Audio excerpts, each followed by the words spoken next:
দেখছেন নিউজ এ বাংলা। কারো পক্ষপাতিত্ব নয়, জনগণের স্বার্থে নিরপেক্ষ খবর করতে আমরা আছি আর থাকবো। 14ই জুলাই রবিবার সকালে 11টা নাগাদ বার্ষিক পরীক্ষার আয়োজন করল সর্বভারতীয় সঙ্গীত ও সাংস্কৃতিক পরিষদের অনুমোদিত একটি সামাজিক ও সাংস্কৃতিক প্রতিষ্ঠান।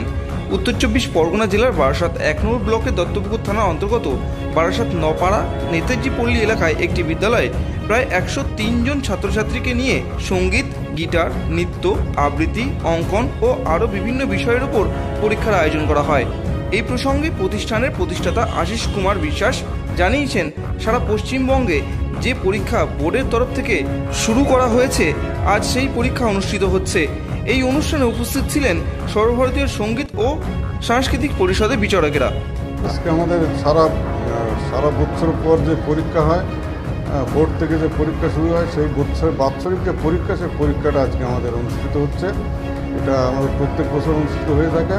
সর্বভারতীয় সঙ্গীত ও সাংস্কৃতিক পরিষদ থেকে বিচারক, সম্মানীয় বিচারক ওনারা আসছেন।